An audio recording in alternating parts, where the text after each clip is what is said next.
Iya, pemirsa masih di toko kita, masih bersama dengan Pak Sutopo Purwonugroho. Beliau adalah Kepala Data Informasi dan juga Humas dari BNPB, Badan Nasional Penanggulangan Bencana.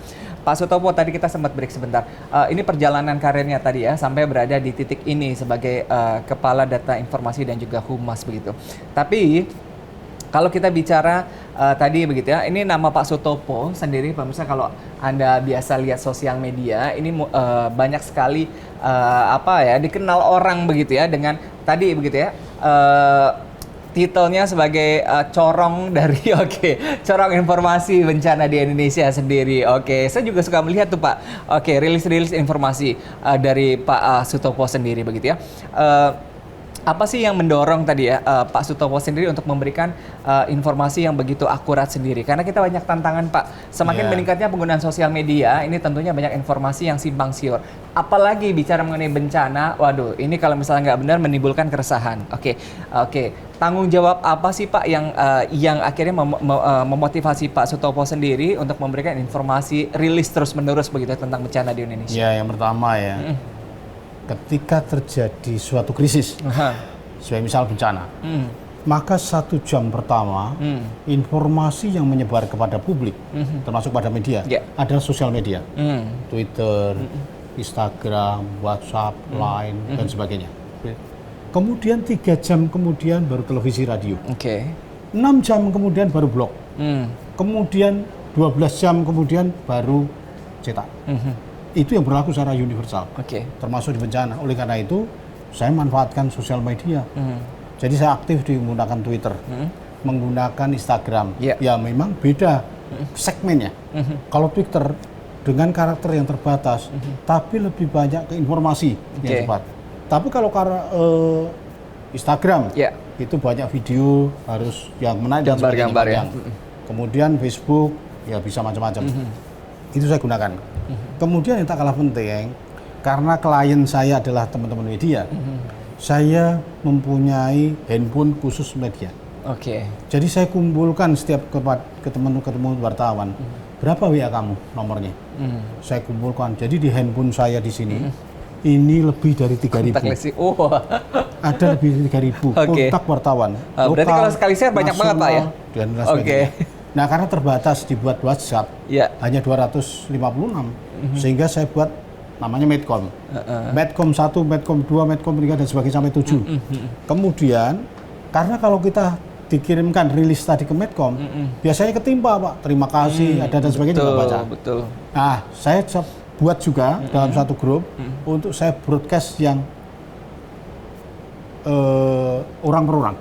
Jadi selain menerima di grup WhatsApp, juga broadcast yang individu ke individu, dan itu bermanfaat sekali. Dan ya memang setiap kejadian bencana saya harus cepat mengumpulkan data, menganalisis, kemudian membuat rilis.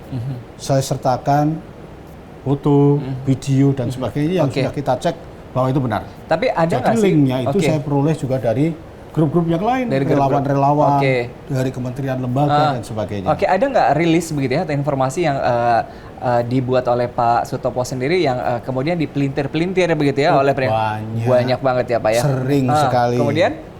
Ya, saya sampaikan secara umum. Saya tetap sesuai dengan tupoksi. Misal, 29 April kemarin ada rapat terbatas dipimpin oleh Pak Presiden menyampaikan tentang rencana pemindahan ibu kota.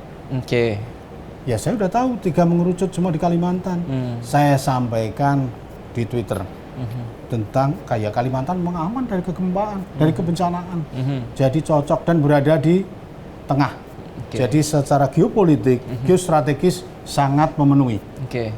Tetapi komentarnya netizen-netizen yang ada malah bicara ini pengalihan isu tentang pemilu. Pemilu diulang dan sebagainya. Ya saya sampaikan lagi, saya hanya mengkabarkan rencana pemindahan ibu kota. Tapi mengapa komentar netizen paling banyak adalah justru ini isu pengalihan tentang pemilu, tentang pemilu yang diulang. Komentarnya banyak sekali. Padahal terus saya gimana Pak ketika baca komen-komen dari netizen? Dan sebagainya, ya saya komentari. Tapi karakter netizen memang seperti itu. Jadi saya amati terutama di Twitter. Ketika terjadi bencana, hoax itu selalu datang bersamaan. Oke. Dan apapun yang dilakukan pemerintah dianggap salah. Dan itu ada pabriknya, saya perhatikan. Oh, begitu ya Pak ya? Jadi buzzer Buzzer itu ya istilahnya. memang ada.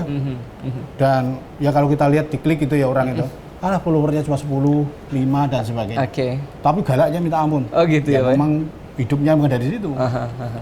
Tetapi yang disebarluaskan itu adalah pembohongan tentang fitnah. Saya kasihan anak-anak muda yang masih rendah literasinya, apalagi tentang kebencanaan, tentang politik dan sebagainya, itu dimakan mentah-mentah. Ada juga yang di-replay balik dan sebagainya. Makanya saya setiap ada hoax yang terkait bencana, saya cepat sekali. Gimana caranya saya dapat foto, dapat mengkanter tentang hal itu. Kalau yang sifatnya fenomena alam, akan terjadi gempa susulan, akan terjadi tsunami susulan, saya sudah tahu. Dari pengetahuan itu adalah hoax, tidak benar. Saya langsung counter. Tapi kalau menyangkut ada orang, saya sampai seminggu belum menerima bantuan, sampai ada yang korban jiwa dan sebagainya, kita kirim aparat TNI, Polri, relawan untuk mengecek. Setelah dapat, ya kita sampaikan counter. Nah, waktu erupsi Gunung Agung 2017 sampai 2018 itu isunya banyak sekali. Gunungnya belum meletus, tapi saat itu banyak hoax yang berjudul Gunung Agung erupsi dahsyat dengan menggunakan video dari Gunung Sinabung, hujan abu, Gunung Soputan dan sebagainya. Itu saya counter cepat sekali, banyak sekali, tapi terus menerus. Saya minta teman-teman di BIN, ini dapat dari mana sih? Dari asalnya, ternyata berasal dari negara-negara tetangga di sekitar Indonesia, dengan tujuan untuk mengalihkan wisatawan yang harusnya ke Bali untuk ke negara lain, sehingga kerugian ekonomi dampak erupsi tadi bukan dampak erupsinya, tapi dampak hoax tadi besar sekali. Kerugian ekonomi sampai 11 triliun. 1,5 juta wisatawan asing akhirnya membatalkan kunjungan ke Bali. Gempa penanganan gempa Lombok digiring untuk ke arah politik saat itu. Banyak yang mengarahkan agar ditetapkan status bencana nasional. Saya langsung membuat rilis potensi nasional mencukupi. Gempa Lombok bukan bencana nasional. Itu saya jelaskan sangat detail sekali dan sebagainya. Tapi serangan balik ke saya. Ada beberapa yang menyampaikan, Topo pengkhianat kau, Lombok tidak dijadikan bencana nasional. Mati kau. Oh gitu. Ada seperti itu. Iya. Jadi, Pak Topo bicara mengenai bicara mengenai Indonesia begitu ya. Indonesia dengan demografi penduduk, kemudian juga dengan wilayah yang arkipelago kepulauan sendiri, tentunya banyak yang melihat bahwa ini suatu keberkahan begitu ya, tapi juga ada yang melihat juga resiko musibah yang besar juga begitu ya bagi Indonesia sendiri. Akan dijawab sama Pak Topo, tapi kita harus break lagi. Pemirsa jangan kemana-mana, tetap di Tokoh Kita.